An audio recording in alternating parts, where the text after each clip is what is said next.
Assalamualaikum warahmatullahi wabarakatuh. Waalaikumsalam warahmatullahi wabarakatuh. Ya, salam sejahtera bagi kita semua. Kami ucapkan selamat pagi dan selamat bergabung dari perwakilan Panitia Inkubator, narasumber, dan seluruh tenan yang hadir pada pagi hari ini. Sekalian, sebelum memulai kelas materi, saya akan memperkenalkan narasumber kita pada pagi hari ini yang akan menyampaikan materi terkait sales and marketing. Yang mungkin sebagian peserta di sini sudah ada yang mengenalnya. Beliau adalah Pande Putu Prasada, biasa dipanggil Mas Pande atau Coach Pande. Beliau merupakan brand coach and advisor. Riwayat pendidikan, beliau mengambil gelar doktor program strategic marketing, dan beliau juga memiliki sertifikasi BNSP untuk asesor kompetensi wirausaha dan instruktur of trainer. Selain itu, beliau juga berpengalaman mendevelop lebih dari 1.000 UMKM dan personal brand di Indonesia. Dan pada kesempatan kali ini, saya juga akan memperkenalkan 5 tenan inkubator di BDI. Yang pertama dari timnya Jabahade untuk bidangnya dari batik dan produksinya kain batik dan canting elektrik. SGN Worldwide untuk bidang produknya, produk tekstil, dan produksinya Singard atau Protective Gear Extreme Sport. Lalu ada Real Life Supply, itu bidang produknya sablon, untuk produksinya sablon kaos, hoodie, jaket, topi, dan celana. Lalu ada Urai Apparel di bidang produknya fashion, dengan produksinya fashion dengan teknik marbling yang ramah lingkungan. Dan ada yang terakhir ada Anequal, untuk bidangnya produk tekstil, untuk produksinya aksesoris, human equality menggunakan teknik jahit metode Sashiko.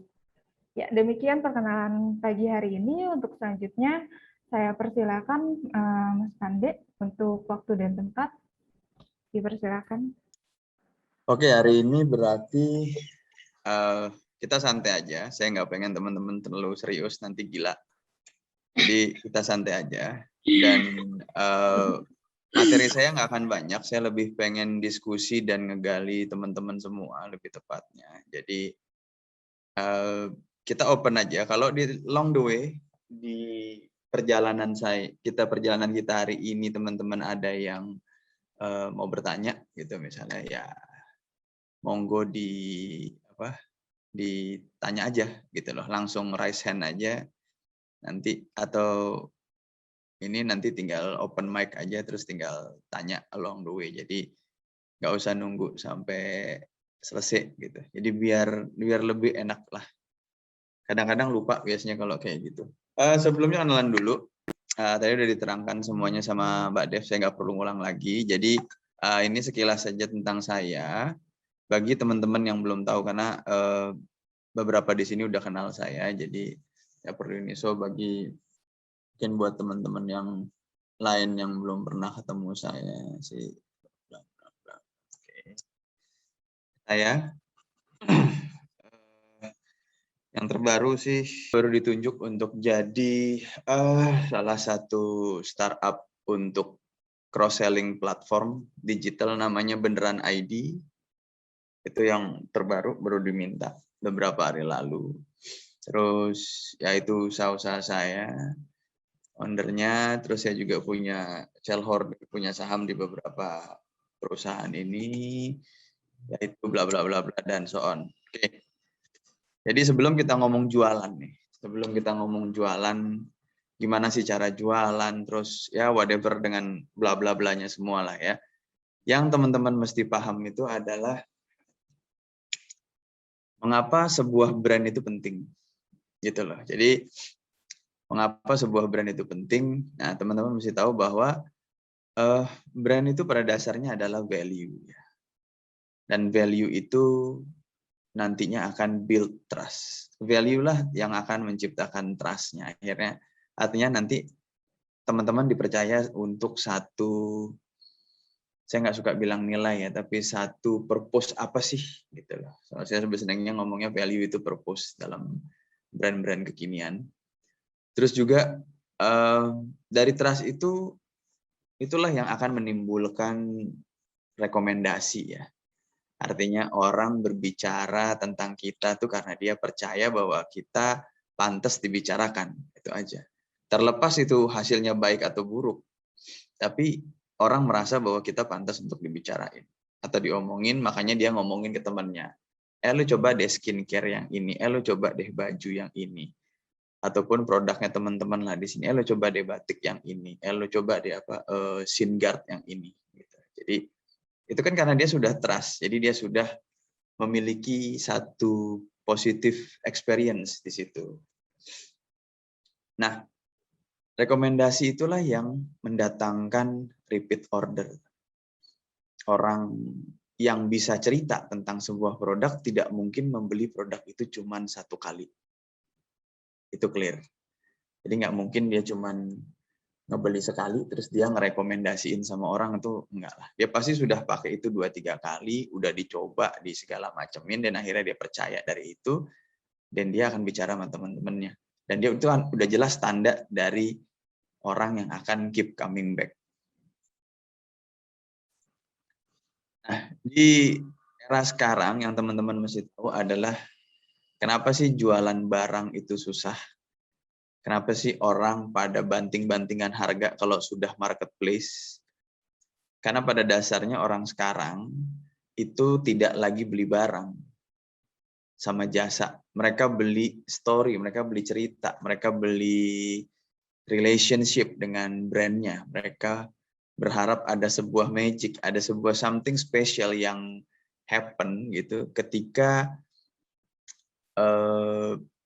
mereka menggunakan produknya teman-teman gitu loh. Dan itulah yang nantinya menjadi sebuah experience di mana akhirnya mereka timbul trust yang tadi.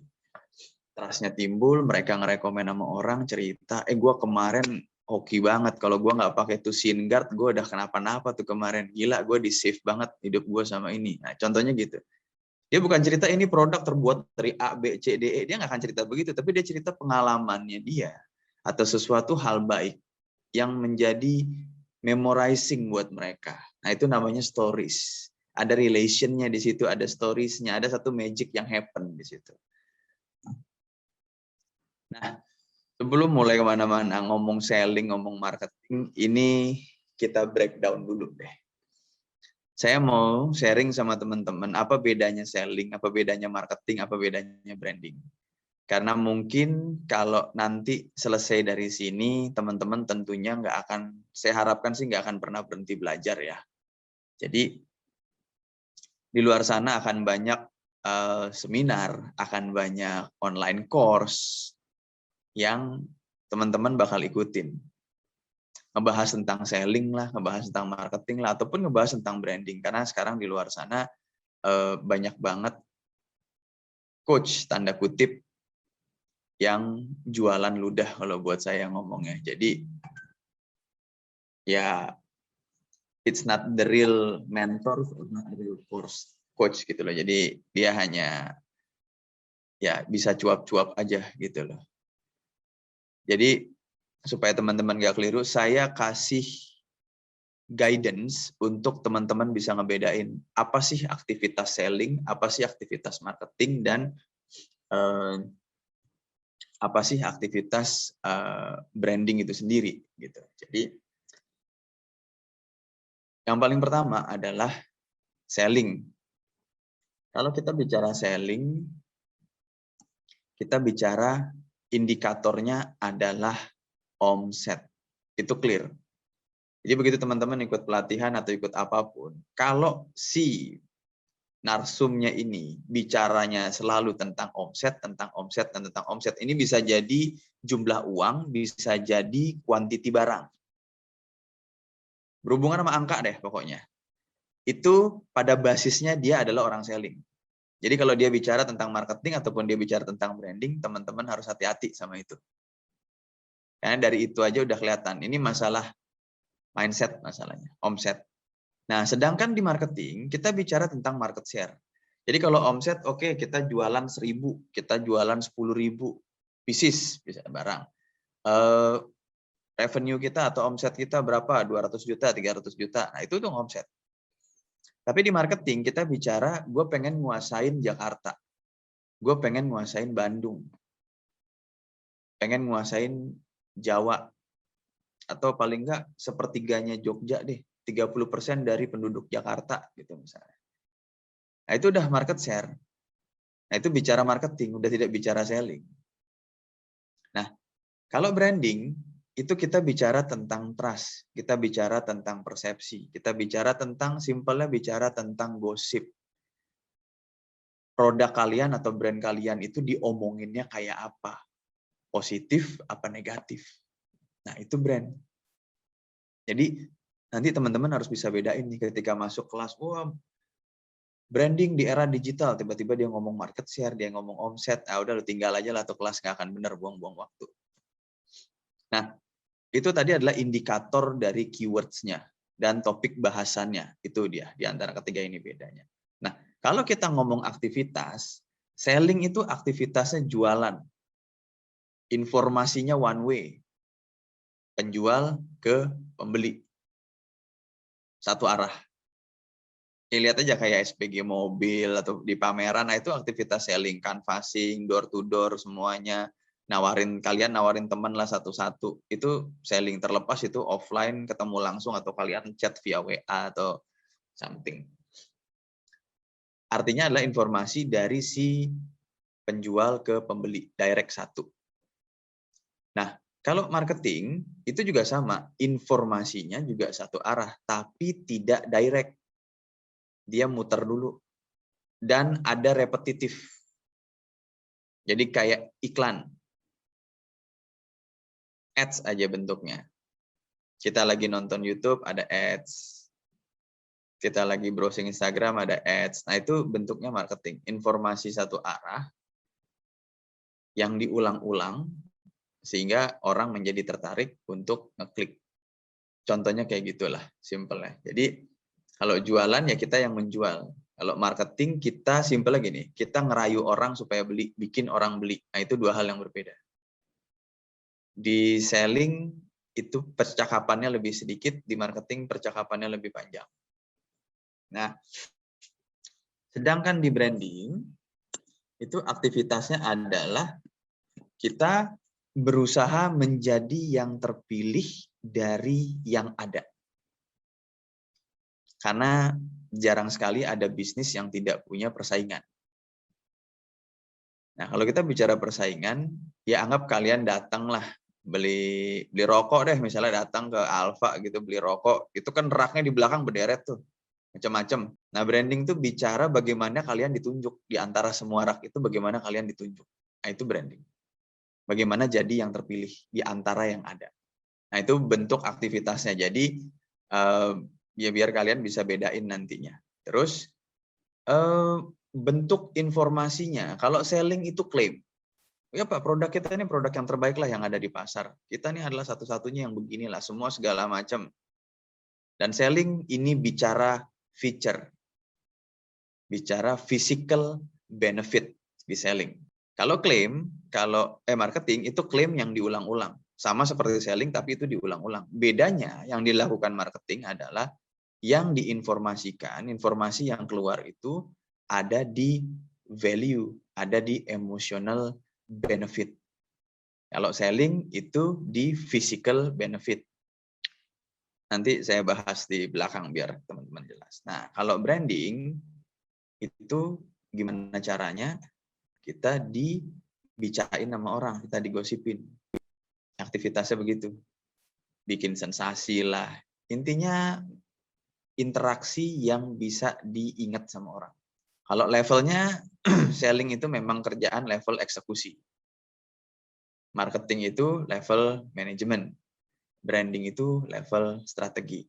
Jadi jangan pernah nanya, jadi kalau kita mau bagus bisnisnya kita ngelakuinnya selling, marketing, apa branding? Enggak, ini dilakuin semuanya. Paralel. Dimulai dari mana? Dimulai dari brandingnya dulu. Ketemu strateginya, kita eksekusi. Baru nanti hasil eksekusinya kita manage di marketing. Nah, itu tentang selling, marketing, sama branding. Saya bikin so simple aja seperti ini. Mudah-mudahan teman bisa nangkep, tapi kalau nggak nangkep nanti tanya aja lah ya. Oke. Jadi selalu nanya, gimana sih kita bikin aktivitas marketing yang benar-benar bisa nge-guide pelanggan gitu, atau nge-guide customer. Kan pertanyaan dari zaman ke zaman tuh. Kayak berbagai macam kelas pertanyaan itu. Gimana dong caranya supaya bisa begini? Tidak ada satu rumus pasti. Di sini saya coba menyimpulkan dari beberapa dasar ilmu, dari ya saya sebagai akademisi, dari research, dari jurnal, dan juga saya sebagai praktisi. Yang saya dapat adalah gini, campaign yang impactful, artinya yang bisa terasa sama orang, yang bisa ngajak orang, yang bisa ngebuat orang itu bergerak, itu adalah pertemuan dari brand message dan value-nya sama customer needs dan expectation-nya. Jadi gimana caranya kita jualan? Ya kita mesti paham dulu yang namanya customer. Gitu loh. Kita harus paham needs-nya mereka, ekspektasinya mereka, apa sih terhadap sebuah brand. Dan ini berubah terus. Ketika ini berubah terus, maka teman-teman juga harus paham bahwa kalian berada di dunia yang cepat sekali berubah. Kalian baru setting sekarang, bulan depan atau 6 bulan kemudian, mungkin customer expectation-nya udah berubah. Jadi ini harus selalu on monitoring di kalian. Jadi pada dasarnya jualan itu sebenarnya kita cuma perlu memberikan informasi yang langsung dan jelas kepada target pasar kita. Selesai itu doang. Nah, informasi yang langsung dan jelasnya apa? Informasi yang dia memang cari. Dan sejelas-jelasnya nggak bikin dia bertanya. Kepada siapa? Kepada target pasar kita. Yang sering terjadi adalah target pasarnya benar, informasinya itu nggak langsung dan nggak jelas. Jadi informasinya muter-muter, bikin orang bertanya, bikin ini, bikin itu, leading, ngarah-ngarahin orang supaya kemana. Nah itu basically nggak bagus. Jadi straight aja kepada target pasar. Nah kalau mengulang kepada ukuran yang seperti ini adalah berarti kita mesti lihat apa need sama expectation-nya dia. Jadi kita ketemu target pasarnya, kita tahu needs-nya, kita tahu expectation-nya. Nah, informasi apa yang bisa kita berikan secara langsung ke dia dan jelas. Sehingga karena dia sudah punya ekspektasi dan dia sudah punya kebutuhan, dia mendapatkan satu kejelasan secara cepat, itu pun akan mempengaruhi keputusan pembelian dari target pasar kita. So, pada dasarnya semua orang mau belanja itu butuh informasi ya. Jadi orang itu tidak melihat informasi yang tersembunyi atau kita hidden atau kita selip-selipin. Wah ini kan kita punya makna tersirat nih, keren nih. Jadi ya kadang-kadang kita bikin konten kan kayak gitu tuh, suka nyembunyiin sesuatu, suka nyelip-nyelipin sesuatu, berharap orang sadar dengan subliminal message yang kita kirim, tapi ya pada dasarnya enggak. Yang kedua juga, orang tidak akan pernah membeli sesuatu yang mereka tidak pahami. Jadi kalau infonya kita sembunyikan, ya dia nggak akan lihat. Akhirnya knowledge-nya dia terbatas. Karena knowledge-nya dia terbatas, dia tidak paham akan barang itu. Walaupun dia butuh, tapi kalau dia nggak paham, dia nggak. Contoh teman-teman butuh laptop. Terus ada satu merek laptop, padahal bagus. Yang satu lagi standar. Karena orang ini pekerja, ya kan? Tapi dia tidak paham bahwa laptop gaming itu lebih oke kalau dipakai kerja. Lebih tahan karena memang diciptakan untuk kerja rodi lah tuh laptop. Yang satu sebenarnya laptop standar aja normally. Nah, ketika dia tidak paham, oh ini buat gaming. Ketika penjelasannya tidak clear, dia berpikir ya ini laptopnya orang untuk main game, bukan untuk orang kerja. Akhirnya dia nggak jadi beli. Padahal secara kebutuhan dia bisa saja membeli yang itu. Nah itu contohnya. Terus dan juga orang-orang itu tidak akan memakai sesuatu yang mereka tidak rasa berguna. Jadi benefitnya di gue nggak dapet nih, ya gue nggak akan pakai. Buat apa? Nah, jadi ini semua penting. Kenapa? Ini adalah dasar teman-teman nanti membuat konten atau marketing strategi lah sebutannya kalau mau keren. So yang teman-teman mesti paham begini. Ini adalah information flow dari berdasarkan levelnya. Jadi ketika pertama kali informasi itu dia dapat, itu baru kita di hijau nih. Kita ngeluarin nih, kita posting, kita melakukan penjelasan itu masih di hijau. Lalu ketika sudah dapat penjelasan atau sudah baca postingan, customer kita atau calon customer kita itu masuk di yang biru ini. Mereka sudah tahu. Nah, ketika sudah tahu, di sini ada penimbang. Ini logikanya berjalan nih di sini. Ini logik nih. Logik berjalan, akhirnya mereka tertarik. Mereka tertarik tapi belum tentu membeli. Nah, apa yang bisa membuat orang yang tertarik menjadi membeli? Nah, di sini keputusannya adalah emosional. Disinilah value berperan.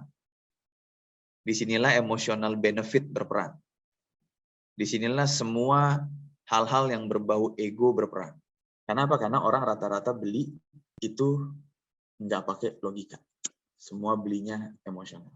Nah, ketika dia sudah masuk membeli, barulah pembelian ini adalah penghasilan kita. Jadi kalau orang baru tahu, orang cuma nge-like itu nggak usah bangga lah. Gue yang like 100, yang beli 0, nggak ada gunanya. Yang kayak gitu. Jadi kuncinya kita buka bisnis itu untuk dapat profit kan gitu pada dasarnya. Tujuannya adanya usaha, tujuan adanya bisnis itu kita mencari profit, itu tujuan utama bisnis. Baru nanti kalau bisa A, bisa B, bisa C, ya itu tujuan selanjutnya gitu loh. Tapi bisnis itu tidak untuk rugi. Artinya bisnis itu ada penghasilan, artinya bisnis itu ada yang beli. Apapun yang dijual oleh bisnis itu, apa yang ditawarkan bisnis itu ada yang beli. Nah, jadi kalau cuman di like, cuman di komen, please jangan bangga. Apalagi yang kita yang baru start itu tuh di like sama banyak orang, itu udah happy banget di like. Yang dilihat adalah conversion. Kalau yang like banyak, nggak satu pun beli, ada yang salah. Nggak ada yang ngejapri, itu ada yang salah. Pasti ada problem. Tandanya orang senang lihat gambarnya, tapi belum tentu senang sama produknya. Nah, ini hati-hati. Bisa jadi karena misalnya fashion, karena pakai modelnya cakep, yang di like ya modelnya. Lucu nih modelnya. Dia udah lupa sama brandnya, lupa sama sebenarnya kita jualan baju gitu. Enggak ya, cuma nge-like-nge-likein aja. Apalagi cewek kan suka gitu. Ih lucu pakai bajunya, ih lucu modelnya, like, scroll like, scroll like, scroll like gitu. Nah itu kenyataan yang teman-teman harus hadapi lah. Nah, sekarang kita bicara bagaimana teman-teman bisa bisa menemukan target pasarnya teman-teman.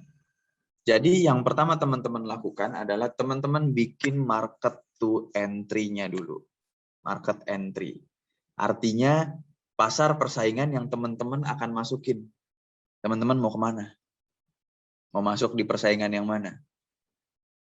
Bagaimana cara milihnya? Milih yang pesaingnya paling sedikit tapi pembelinya paling banyak. Nah, yang kedua adalah segmentasi pasar. Ketika kita udah tahu masuk di pasar yang mana, dan kita harus tahu industri itu model pembelinya kayak apa. Gitu loh. Nah, kita mulai kelompokin nih orang-orangnya, kelompok besar. Kita mulai kelompokin segmentasi ini kelompok besar. Kelompok besar itu berbasis apa? Age, gender. Jadi segmentasinya berdasarkan age sama gendernya. Itu aja dulu bikinnya, supaya gampang mengkelompokkan. Pria, wanita, misalnya pria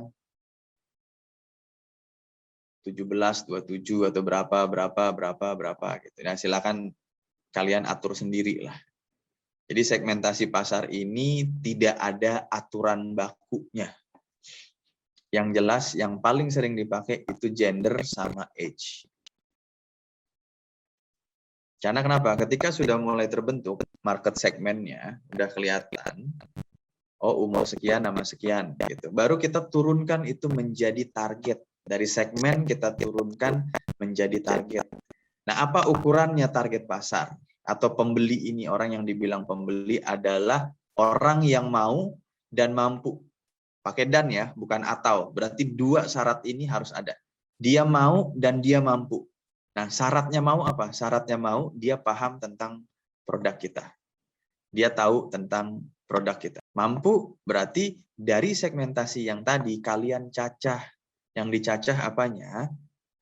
Yang dicacah adalah demografinya baru. Untuk mendapatkan kata mampu ini nih, kata mampu. Kalau kata mau, Kalau di demografi kata mau, orang yang mau ini masalah lingkungan, masalah komunitas. Jadi masalah kehidupan sosialnya harus dilihat di sini orang yang mau. Jadi harus orang misalnya kayak apa tadi punya SGN itu ya harus orang yang tahu dunia skateboard, orang tahu dunia ini, dunia ini, dunia ini. Either orang tuanya dia beliin buat anaknya, tapi dia paham dunia itu. Paling nggak pernah hidup di eranya Tony Hawk terkenal lah, gitu. Sampai jadi game. Walaupun tidak main itunya, tapi sempat main gamenya. Gitu. Nah, paling nggak itu tahu. Itu baru syarat mau. Syarat mampu dari mana? Status sosial, pekerjaan. Nah, ini harus dilihat. Kenapa ini harus dilihat? Nah, ini berhubungan, kalau udah mampu, ini berhubungan dengan buying power. Kemampuan membeli. Contoh, ada orang yang tahu produk misalnya iPhone 13 baru keluar. Yang orang yang mau banyak. Tapi apakah dia mampu? Belum tentu. Dia memaksakan mampu? Iya. Ada. Akhirnya ambil produk yang cicilan-cicilan. Yang penting dia punya, yang penting dia mau. Nah, jadi ini berlaku juga dengan teman-teman gitu loh. Jadi orang yang mau berarti dia punya informasinya, punya informasi didatangkan dari mana? Dari lingkungannya. Ini cara nyacahnya lingkungannya. Terus mampu dari mana? Dari pekerjaan sama status sosialnya. Lihat aja. Karena apa? Kita tahulah dari situ kita udah tahu dia punya penghasilan berapa. Paling tidak kita punya gambaran berapa banyak yang dia bisa spending. Contoh kayak orang sekarang apa yang lagi trennya? Sepedaan. Sepedaan kan kelihatan. Yang pekerjaannya manajer ke atas, pasti sepedanya ceritanya lain bentuknya. Baju-bajunya lain ceritanya. Tapi yang misalnya pekerjaannya manajer ke bawah, sepedanya ya sudah. As long ada sepeda, ya sudah. Yang penting gue bisa goes, selesai. Makin levelnya ke atas, makin ajaib-ajaib. Gitu. Setelannya udah kayak pembalap sepeda gitu kan. Tapi jalannya cuma nyebrang flyover, habis itu duduk makan bubur. Itu kan begitu. Jadi, nah dalam teman-teman nentuin target, ini 2 syarat yang teman-teman harus cacah dari mana? Dari demografinya. Nah, setelah teman-teman sudah cacah, teman-teman keluar hasilnya dari ini itu namanya persona. Buyer persona. Ini bentuknya sudah karakter. Contoh, wanita 25 tahun, 20 sampai 30 tahun, pekerja di bank, kantornya di Sudirman. Nah, ketika udah kebentuk personanya seperti itu, udah kelihatan, oh gaya-gaya yang kayak gini, ini nongkrongnya di sini, online-nya jam segini, hadirnya di IG, nggak lagi di FB. Kalau nggak di IG, dia ada di TikTok, gitu loh. Sosial media chatnya, apakah WhatsApp, apakah Line, gitu loh. Dia ada di mana. Sehingga teman-teman tahu, ketika ngincer dia, udah tahu dia ini ada di mana sih, gitu. Dia nongkrongnya di mana, online-nya di mana. Nah, dengan itu kelihatan bahasa yang dipakai dia nongkrong, bahasa mana, bahasa kayak apa. Nah, bahasa itulah yang nantinya kita pakai buat promo ke mereka. Jadi titik ini nih, 6 tabel ini pentingnya sampai situ. Makanya kalau dari depan salah, personanya salah, kalian salah. Akhirnya penjualannya susah. Tapi kalau benar, kita bicara tentang culture gitu, ya kan? Nah, begitu jualan ke anak mobil, nggak akan masuk. Karena otaknya anak mobil nggak ada hubungannya sama culture-nya Indonesia, dia culture sendiri, lain. Nggak akan masuk. Walaupun dia mampu, walaupun dia, ya misalnya anggap dia nyetir Skyline gitu, bisa beli baju semahal apapun, tapi dia nggak akan kayak gitu. Tapi justru misalnya, marketnya adalah kalau kayak gitu biasanya justru orang-orang kecil yang memang hobinya makan di warteg. Kenapa? Tiap hari dia ketemu sayur asem. Ya kan? Atau dia ketemu kerang tumis kerang yang kayak gitu misalnya. Kalau bicara tentang culture, tentang sayur asem misalnya kita ambil. Ya, yang beli kan orang yang paham sayur asem dan bangga sama sayur asem. Ya nggak kecil kemungkinannya yang kerja di Sudirman yang beli. Ya kan? Kemungkinannya pasti yang hobi-hobi nongkrong agak ajaib gitu loh, nggak yang di Sudirman. Kalau yang di Sudirman nggak akan lah buat mereka memalukan kayak begitu. Nah ini dengan kita paham personanya, kita paham karakter pembeli kita ini ada di mana, kita dengan gampang bisa jualan ke dia karena langsung masuk. Kita mau jualan baju sablon tapi gambarnya misalnya gambar pelek atau kata-kata mutiara anak mobil gitu. Ya jualan ke anak mobil cepet banget. Promo hari ini bisa sold out hari itu juga. Karena ya masuk. Terus juga yang mesti diingat adalah yang namanya pembeli itu belum tentu pemakai. Oke, yang namanya pembeli belum tentu pemakai.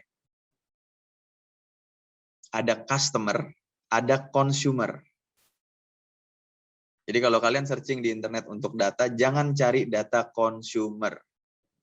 Cari data customer. Itu dua hal yang berbeda. Pembeli dan pemakai. Konsum, pakai, pemakai. Jadi contoh kayak baju bayi, kalau ditanya konsumernya siapa? Konsumernya bayi. Yang beli siapa? Ya orang tuanya. Jadi yang harus target siapa? Yang harus ditarget orang tuanya. Ini jangan sampai salah. Seringkali banyak yang meleset di sini. Yang dilihat adalah pemakai. Jadi kita jualan ke pemakai. Enggak gitu. Kita jualan ke pembeli. Orang yang mau dan mampu. Ya, saya ambil contoh baju anak. Yang pakai adalah anaknya. Kita kan nggak jualan ke anaknya. Ayo dek, bilangin ibunya suruh beliin dek. Ayo dek, bilangin. Enggak begitu. Tapi kita bicaranya ke ibunya atau ke bapaknya. Artinya orang tuanya lah yang kita sasar supaya itu membeli produk. Jadi mesti diingat. Terus saran lagi adalah bahwa teman-teman harus benar-benar memahami produknya teman-teman. Really know your product. Supaya nggak ngayal bikin something terus dijual tuh kayaknya laku gitu, masih hayalan-hayalan nggak. Tapi kalau kita benar-benar paham produknya, untuk ngecacah sampai ke personanya ini akan sangat gampang.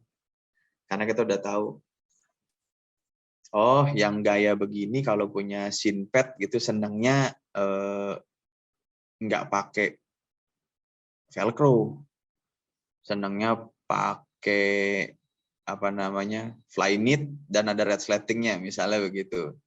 Jadi dia bisa masuk kayak apa sih itu kayak ya kayak buat ngikat biar nggak sakit lutut aja tuh gitu loh. Kayak taper aja gitu, srek tinggal masuk tapi bukan pakai krek-krekan gitu. Kenapa? Karena rata-rata anak-anak sekarang sensitif. Ya, anak-anak sekarang gitu kan kulitnya sensitif karena jarang keluar rumah, beda sama saya dulu gitu loh, main hujan-hujanan, kecebur comberan gitu. Jadi ya agak-agak anti gatel gitu. Kalau yang anak-anak sekarang mungkin cepat gatel, jadi mungkin nah perbedaan itu karena kita paham produknya, oh berarti gue bisa create nih yang untuk ini, gue bisa ini tuh yang untuk ini, sehingga teman-teman nanti akan benar-benar paham apa fitur atau apa benefit yang teman-teman bisa pakai untuk nembak si persona ini supaya dia tertarik untuk beli. Jadi arahannya ke situ. Oke. Kita lanjut. Nah, ini kita bicara gimana sih kita jualan di era digital sekarang. Yang teman-teman kudu tahu adalah content is king. Ya, itu benar. Tapi brand is the queen. Kenapa saya bilang begitu? Karena sehebat-hebatnya raja, ketika ratunya, inilah sehebat-hebatnya pejabat, setinggi-tinggi apapun pangkatnya si raja itu, ketika ibu negaranya bilang, minggir saya mau beli tape, minggir semua satu gerobak. Satu gerbong geser semua. Nah, saya bilang konten itu adalah king, benar. Itu rajanya. Tapi kalau nggak terarah, konten itu nothing. Kalian bikin konten yang ya nggak ada juntrungannya, nggak ada engagementnya, nggak ada efeknya, capek doang. Jadi teman-teman harus setting juga brandnya. Nah, untuk era sekarang, ini saya dapat dari jurnalnya atau penelitiannya World Economic Forum sama AC Nielsen tentang persepsi masyarakat sekarang terhadap brand-brand yang beredar. Jadi 70% menyebutkan dari mereka riset di seluruh negara kepada, kalau yang World Economic Forum itu dites di hampir berapa tuh? 105 apa 107 negara, dan masing-masing negara diambil sampel sekitar 10 ribuan orang secara random.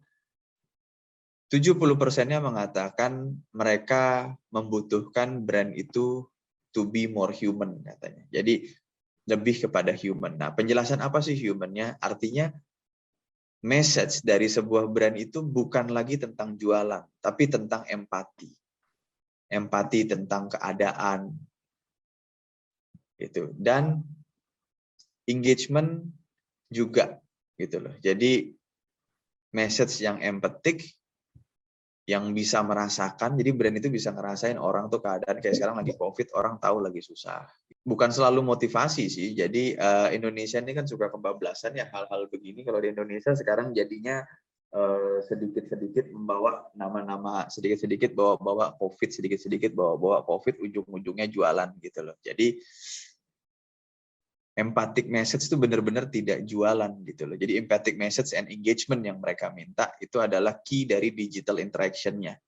Jadi sebenarnya ya kayak kita ngedengar teman kita positif COVID, apa sih respon kita? Kan nggak jualan masker, kan nggak jualan sanitizer kita, kan nggak juga jualan obat gitu loh. Tapi itu cuman pure attention aja ke mereka. Nah, ini yang diminati sekarang gitu loh. So, bagaimana teman-teman dengan semua cost-nya, semua purpose daripada brandnya, daripada bisnisnya itu bisa mengambil satu empathic side dari keadaan sekarang, ataupun apapun isu yang nanti lagi naik lah. Itu bisa momentum bisa. Dan bagaimana kita bisa engage ke mereka tanpa harus selalu jualan. Itu sih intinya. Ya jadi kayak temen aja lah, jangan jualan melulu. Gue tahu lu punya dagangan, tapi ya ngobrol sama temen kan nggak urusannya dagang melulu gitu loh.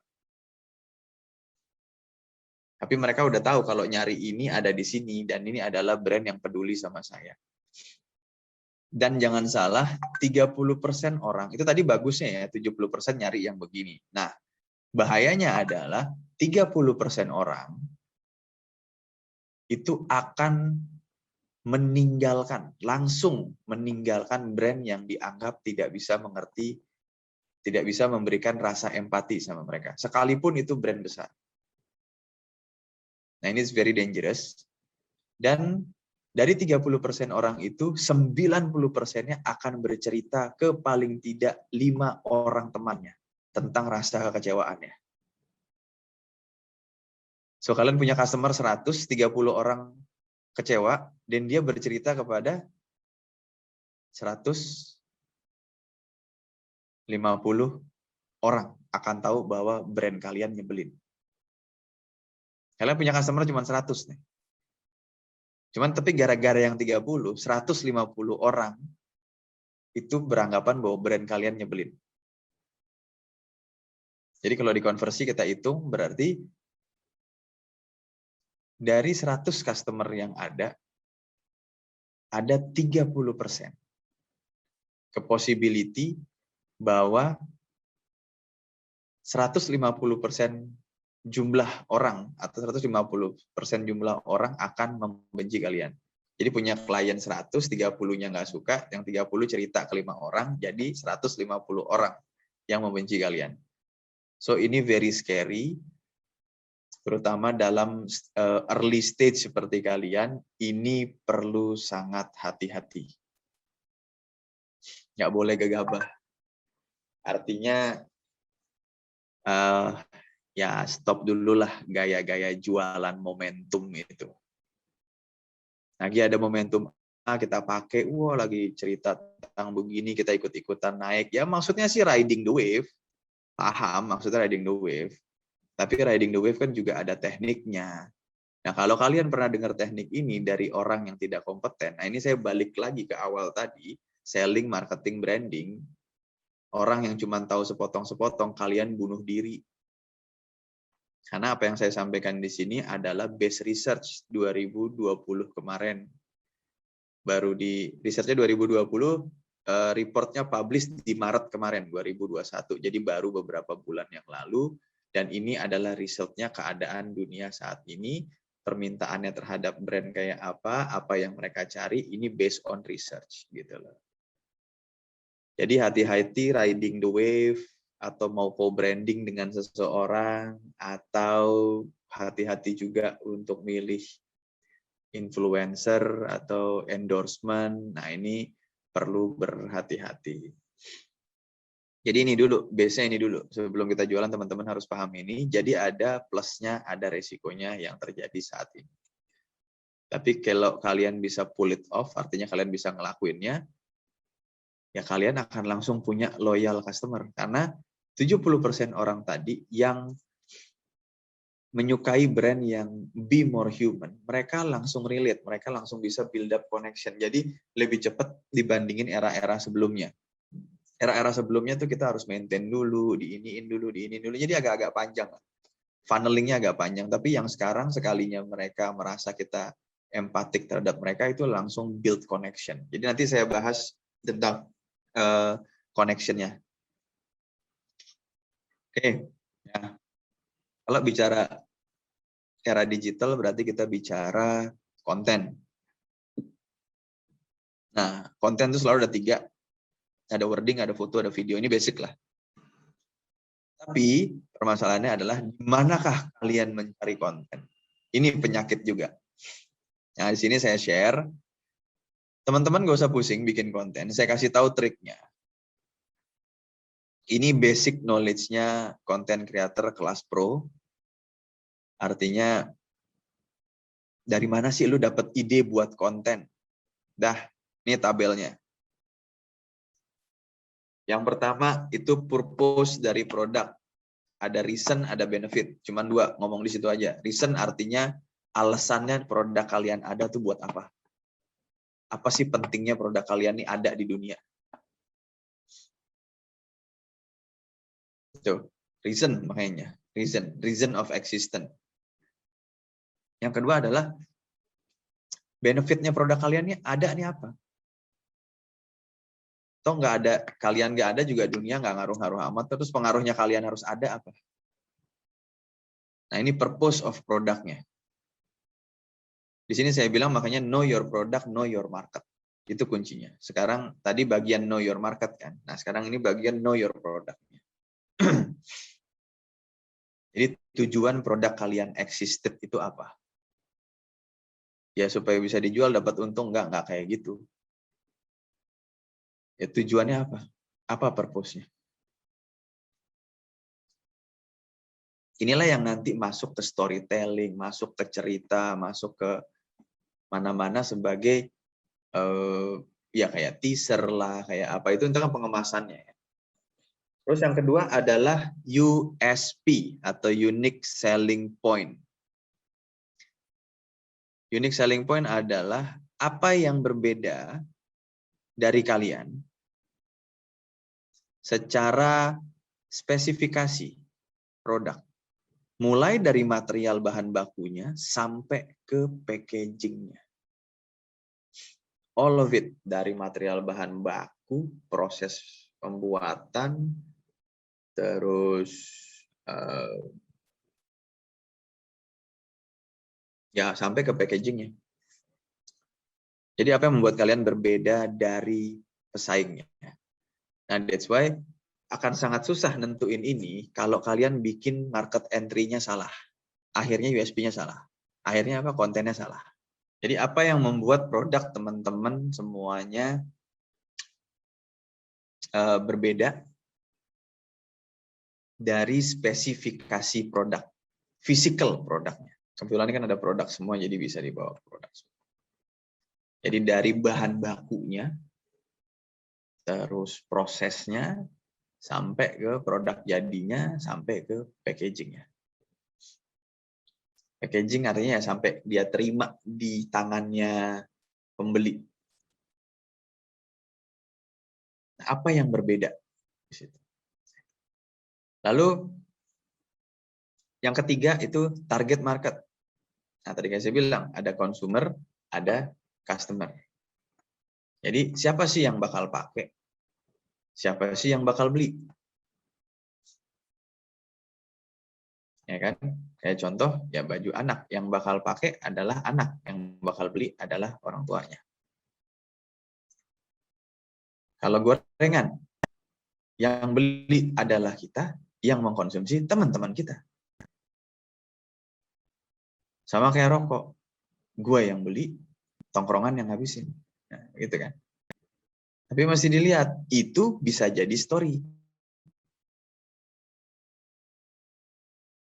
Nanti target market dihubungkan dengan apa? Target market bisa dihubungkan nanti dengan USP-nya. Jadi ini bisa berdiri sendiri, bisa teman-teman gabungin satu sama lain. Jadi nanti teman-teman silakan bikin tabelnya aja kayak gini, purpose of product, ini atasnya gitu. Jadi bawahnya bikin tuh tulisannya gitu. Jadi nanti bisa dibikin listnya. Jadi ini aja kalau diisi, purpose of product itu sudah ada dua topik. Unique selling point mungkin biasanya rata-rata 1 atau 2, atau mungkin bisa 3. Dari target market udah 2, berarti di sini 2, di sini 2, di sini 2. Nah, yang terakhir ini UVP. UVP ada 2, ada yang namanya emotional value. Jadi UVP itu adalah unique value proposition. Ini seharusnya teman-teman sudah bikin di bisnis model canvas-nya di awal. Kalau dijelasinnya benar. Kalau yang ngejelasin ngaco kalian. Tapi saya lurusin aja di sini. UVP itu harus diisi 2. Yang pertama adalah emotional value, yang kedua adalah social value. Emotional value adalah bagaimana teman-teman ngebuat, jadi gini lah, habis dia dapat produknya teman-teman, dia ngerasa apa? Simpelnya itu. Yang social value, setelah dia beli produknya, dia dianggap siapa sama orang lain. Nah, simpelnya begitulah. Saya bikin very simple aja. Kalau saya bikin bahasa ininya nanti ribet. Bikin bahasa preman aja lah udah. Emotional value itu dia jadi siapa. Social value itu dia dianggap siapa sama orang lain. Sama apa lingkungan sosial artinya sama orang. Jadi contoh misalnya saya beli motor listrik. Nah, saya beli motor listrik. Ketika saya beli motor listrik secara emosional, apa sih yang terasa sama saya? Gue ikut jaga alam. Gue ikut kampanye green energy. Nah, ngerasa ada rasa ikut menyelamatkan alam. Terus social value-nya jadi apa? Nah, akhirnya ketika beli motor listrik, dilihat sama teman-teman jadi pionirnya. Oh, dia udah pakai motor listrik ya. Oh, berarti dia orang yang concern tuh sama yang kayak gitu-gitu tuh dia. Oh, jangan-jangan mobil di rumahnya Tesla tuh. Gitu. Dianggap sebagai orang yang lebih maju di peradaban, misalnya begitu. Nah, jadi itu namanya UVP. Ini the hardest thing. Ini sebenarnya yang paling susah ditentukan adalah di sini. Nah, ini bicara distribution channel secara basic dan karakter. Saya bicara basic dan karakternya gini. Ini adalah saya bilangnya 4 sosial media yang paling dipakai saat ini untuk digital marketing atau digital campaign. Yang pertama FB. Ini bukan masalah ada nggak orang-orang itu di FB. Ada, cuman bedanya ngapain dia di FB. FB itu bentuknya casual. Suasananya FB itu suasana casual. Karena memang dari awal FB itu didesain untuk reunian. Untuk tetap keep contact. Jadi nggak ada something yang serius gitu loh. Malas kan baru ketemu gini-gini. Weh, gue ada bisnisan nih gini-gini. Ya nggak mungkin. Apa sih nanya apa kabar bro gini-gini. Ini sesuatu yang berunsur curhat, berunsur kangen-kangenan. Jadi unsurnya casual. Dan yang banyak terjadi di FB adalah story, cerita. Cerita tentang kehidupannya dia, cerita tentang ya apapun yang terjadi sama dia. So, the best content di FB itu adalah something yang berbau storytelling. Ini execution-nya nih, storytelling. Story-nya apa? Ambil dari slide sebelumnya. Ambil dari sini. Mana yang bisa jadi story, bisa masukin di sini. Yang kedua, IG. Itu showcase. Terlepas dia foto ataupun video di Reels. Tapi bentuknya IG adalah untuk pamer. Kuncinya di IG adalah foto yang kece. Atau video pendek yang mungkin sekarang sebutannya sinematik lah, yang gaya-gaya sinematik begitu. Atau gaya-gaya transition lah kayak di TikTok begitu. Nah mungkin IG ini sama bentuknya sama TikTok lah, hampir-hampir mirip. Fungsinya showcase. IG atau TikTok fungsinya showcase. Karena juga Reels kan fungsinya hampir sama ya sama TikTok. Bentar lagi juga udah mau dibeli kok TikTok sama IG. Jadi sebentar lagi itu akan mungkin jadi satu kemungkinan. Terus YouTube itu fungsinya untuk trigger. Bentuknya video teaser. Potongan-potongan proses pembuatan atau satu buah komersial iklan yang bentuknya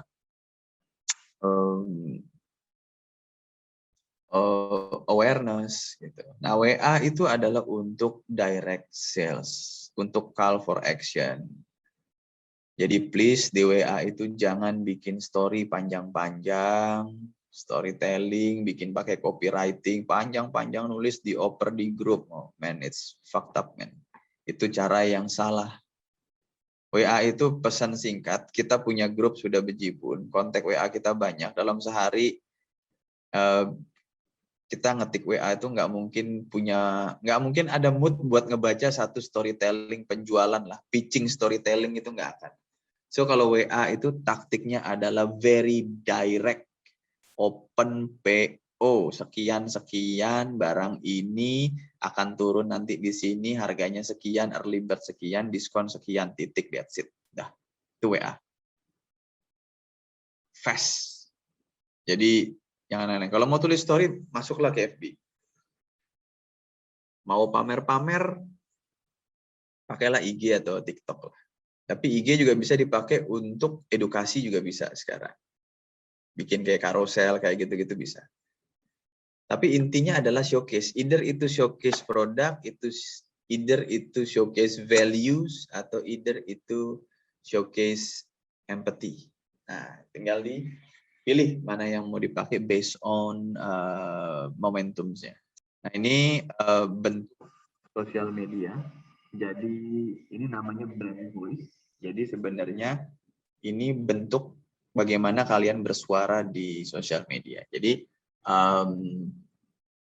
di sini ada 4. Nah, kalian selalu mulai dari yang namanya purpose. Ini paling pertama. Jadi ketika bikin konten, kalian itu harus tentuin konten ini tujuannya mau ngapain. Mau promosi kah? Mau edukasi kah? Mau ngasih informasi kah? Mau sekedar entertain kah? Atau mau jualan kah? Tentukan di awal sebelum bikin konten. Tentukan dulu. Karena apa? Itu menentukan 3 yang lainnya. Yang hijau, yang oranye, sama yang ungu ini. Oke, kalau kita anggap purpose-nya mau educate, mengedukasi tentang satu hal atau satu value atau satu fitur di produk kita. Nah, tinggal pilih brand kita ini kayak apa sih? Tone. Tone itu berarti nada bicara. Nah, nada bicara setelah tulisan ini adalah di penggunaan titik 3, penggunaan tanda seru, penggunaan huruf kapital. Ngaruhnya di sini. Apakah dia direct Kalau direct ya orang yang direct ya direct aja, informasinya pendek, nggak panjang. Kalau personalized, nah ini tone ini lebih ke arah apa ya? Tone itu tone nada bicara lah, gaya bicara lah. Nah, tone itu pasti sangat berhubungan dengan yang namanya language yang orange ini. Language ini mempengaruhi pilihan katanya. Jadi kita milih tone-nya personal, tapi kita milih bahasanya serius. Nah, itu jadi bentuknya jadi kayak nasihat gitu tuh. Itu kan gitu. Nah, tinggal karakternya karakternya terus mau dibikin kayak apa nih. Nah, ini adalah sebenarnya persona brand kita di online. Kita mau jadi orang yang friendly kah? Kita mau jadi orang yang inspiring lah, gitu loh. Nah, orang yang contoh gini, orang yang inspiring gitu. Nah, ini kan berarti secara tone dia bentuknya honest. Dia bentuknya personal. Jadi approach bahasanya lebih bahasa yang personal gitu. Terus bahasanya yang dipakai ya motivational, semangat gitu. Jadi ya gimana kalau kita terinspirasi gitu loh. Nah, ini teman-teman bisa setting, bisa beda postingan, bisa beda setelan. Jadi ini tidak bikin satu untuk semua, no. Satu post atau satu konten, satu purpose. Jadi kuncinya adalah di purpose, purpose-nya harus jelas. Ini yang tadi saya bilang, interaksi di sosial media. Yang pertama itu awareness, berarti tandanya dia baru terima informasi itu. Dia baru tahu, oh ada toh. Terus dengan sebuah proses, dengan kita postingan-postingan dan semua segala macam, akhirnya dia mulai tertarik dan adanya engagement dari dia. Dia mulai engage sama kita. Dimulai dari nge-like dulu, terus mulai follow. Habis follow, baru dia mulai namanya engagement yang lebih erat.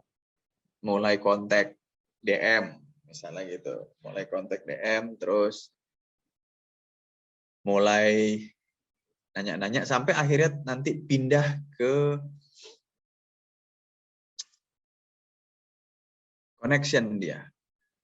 Udah nanya-nanya, ya kita nggak usah baper dia nanya-nanya. Orang bertanya itu bukan PHP. Orang bertanya karena informasi kita nggak jelas. Makanya dia nanya. Jadi jangan baper merasa kita di PHP-in. Enggak, lu nggak sekeren itu. Jadi ketika dia nanya, itu dia berusaha mencari yang namanya connection dengan kita.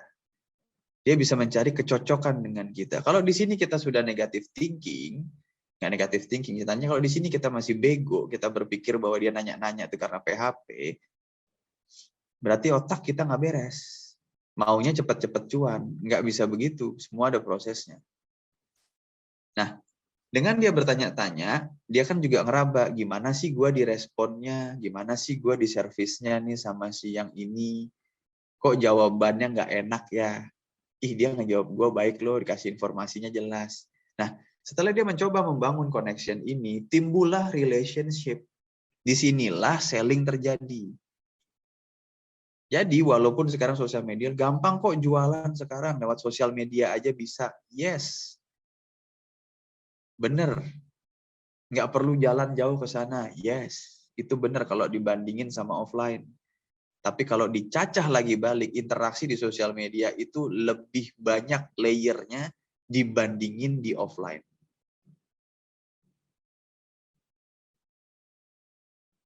Karena kalau di online, kalau di offline, dia bisa memangkas langsung kepada connection. Kenapa? Dia bisa ngelihat barangnya. Begitu lihat barangnya, seeing is believing. Dia sudah trust. Langsung di connection. Dia langsung bangun relationship biasanya. Ini barangnya bagus ya, oke loh. Coba ya, gue coba. Oke, coba aja bro, gini. Udah dicoba sama dia ini. Wah, ternyata oke ya. Udah dia udah punya satu experience dengan produknya, sehingga langsung dia di connection, jatuhnya connection atau di relationship. Tapi kalau di sosial media kan nggak bisa begitu.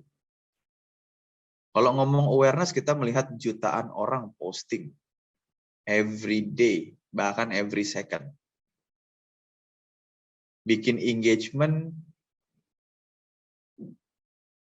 perlu sesuatu yang khusus ketika sudah mulai saturated, semuanya udah mulai penuh.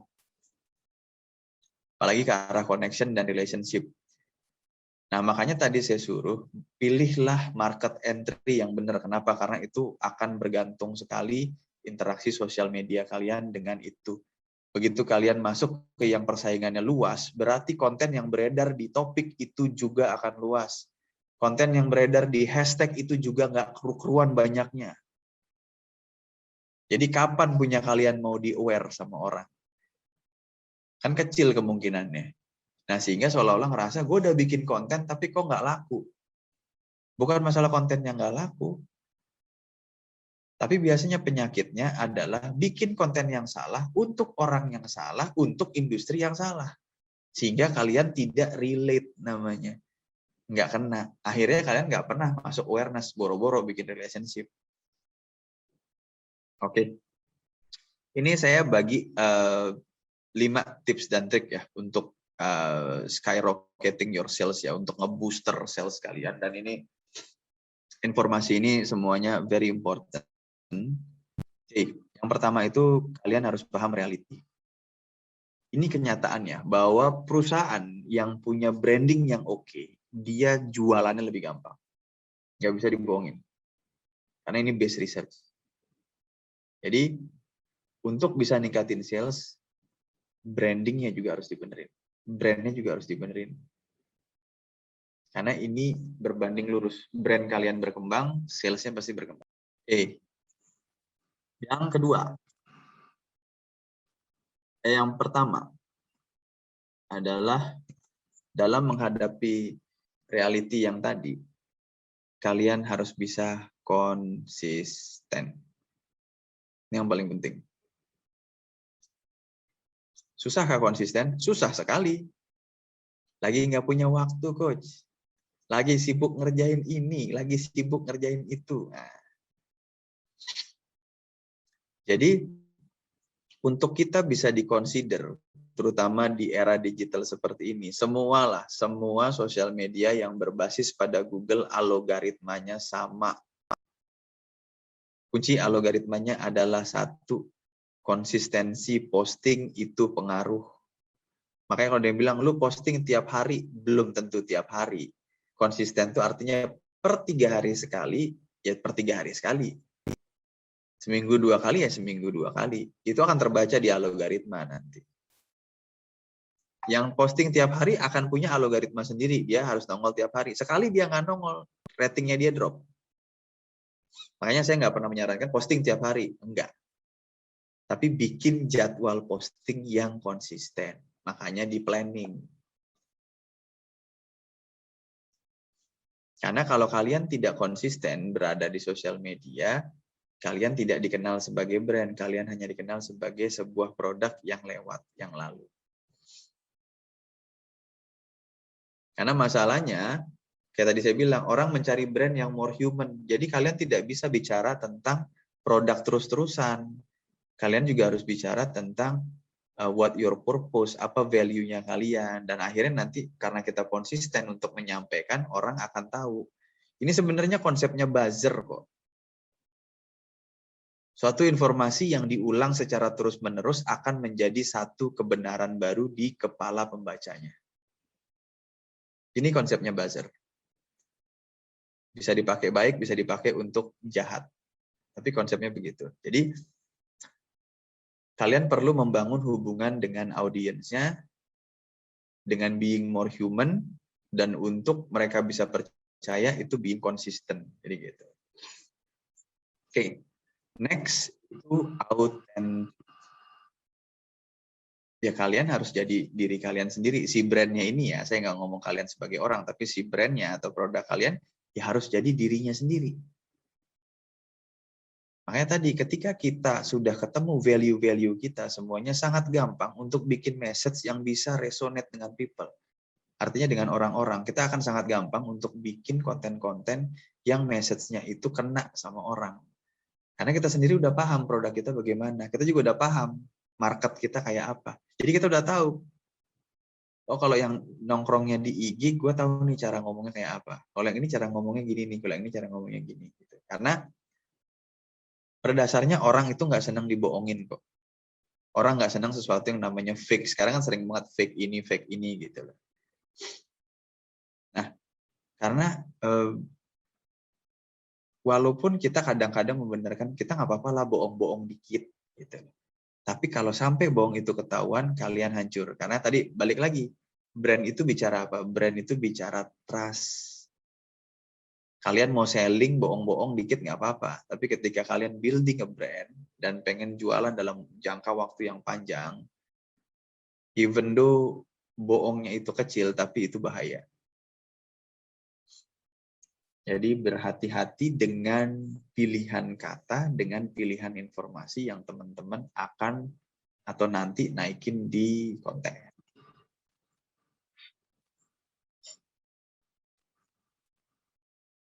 Nah, yang selanjutnya adalah teman-teman fokus pada niche-nya teman-teman.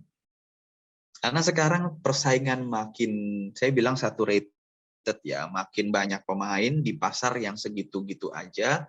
Terutama di era pandemi ini, pasarnya mengecil karena buying power-nya turun orang-orang. Jadi pasarnya mengecil, pemainnya makin banyak. Terlepas dia go online-nya sebagai noise atau sebagai voice. Nah, kalau sebagai voice, dia sudah clear suaranya apa. Kalau noise itu yang baru-baru belajar, yang nggak jelas dia mau ngapain di online. Yang penting gue sekadar online berpikirnya kalau gue sudah online, gue pasti bisa jualan. Nah, itu noise, itu yang ngerusak sebenarnya. Nah, makanya tadi saya suruh cacah sampai persona yang dalam banget, bikin sampai banyak, adalah supaya teman-teman nanti ketemu niche-nya. Jadi kalian menguasai pangsa pasar yang kecil, yang niche itu tapi dikuasai, itu lebih bagus daripada berusaha untuk teman-teman tampil buat semua. Itu clear, hukumnya kayak gitu. Jadi lebih baik kalian mengembangkan dan nge-build sebuah produk untuk beda-beda niche yang nanti kalian satukan di dalam satu digital platform atau online store gitu. Jadi dengan punya persona tadi, kalian bikinkanlah produk yang sesuai dengan persona-persona itu. Jadi misalnya kayak Urai mau bikin sesuatu yang menempel di badan, mau buat siapa nih? Oh, buat hijaber gitu. Misalnya buat hijaber, ya udah bikin kerudung, bikin whatever yang berbau hijaber lah gitu. Dan udah serving aja itu. Di situ aja, tapi menangin gitu loh. Jadilah the best jilbab organik di misalnya the best jilbab organik di Jawa Barat gitu. Dah, itu lebih bagus daripada jilbab organik se-Indonesia, tapi it's not the best. Mending jadi the best di satu pasar tertentu. Itu lebih better.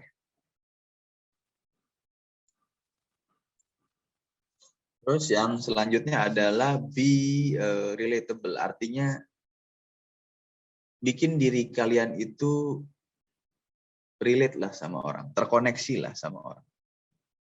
Artinya orang-orang itu di luar sana sering bisa connect ya, artinya bisa connect dengan sebuah brand yang memberikan satu emotional trigger atau mungkin emotional respon. Jadi ketika ya postingannya berisi something yang emosional gitu, kayak ya saya suka banget sama iklan-iklan asuransinya Thailand tuh gitu loh. Walaupun konyol-konyol tapi story behind it keren banget. Padahal dia jualan asuransi gitu. Tapi di cerita itu dia jualan moral. Akhirnya kita jadi nonton itu iklan gitu loh. Kita menyebut, lu coba tonton deh iklannya asuransi Thailand yang namanya ini gitu. Cuman karena bahasanya Thailand kita nggak bisa baca aja gitu pakai huruf Tagalog gitu.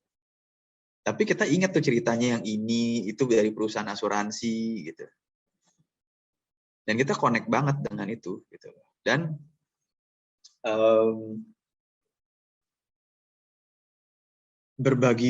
kita berusaha merasakan problem mereka dan showing empathy. Ini balik lagi ke yang tadi, be more human, ini akan membantu sebuah brand untuk relate. Jadi cara bagaimana kita bicara sekarang di sosial media, terus bikin video itu yang nggak relate, itu kalian akan berpengaruh sekali. Terutama Indonesia ini kan netizennya julidnya luar biasa ya. Jadi you have to be careful karena ini bermain-main dengan emosi. Jadi kalau good hasilnya they trust you, kalau bad hasilnya they akan memviralkan bahwa kalian negatif. Nah, itu. Terus the last itu adalah the extraordinary. Jadi boleh jadi berbeda, boleh jadi unik dan segala macam, tapi jangan pernah ninggalin core-nya kalian. Jadi authenticity-nya jangan sampai gone gitu loh. Boleh bikin variasi, bikin inovasi, it's okay, nggak apa-apa, nggak ada masalah, it's good thing. Tapi jangan pernah keluar dari core-nya kalian. Jadi kalian harus paham core value-nya kalian ada di mana, core product-nya ada di mana. Jadi kalau saya nggak senang bilang core product, tapi core services-nya ada di mana. What do you offer? Apa offering kalian, core offering-nya ada di mana, itu jangan pernah keluar. Dan juga kalau cuma sekedar berbeda, ya itu masih produk namanya. Gitu loh. Jadi harus benar-benar menjadi berbeda dan bisa mengeksekusinya sampai ke komunikasinya. Jadi being extraordinary itu nggak cuman visual gitu, tapi juga sampai emosional gitu. Bisa memberikan sebuah rasa yang berbeda kepada audiensnya teman-teman. Nah, itu akan membuat tips-tips yang saya bisa kasih untuk dibenerin di dalam bisnisnya teman-teman supaya teman-teman bisa jualan lebih gampang. Oke, dan materi saya sudah done.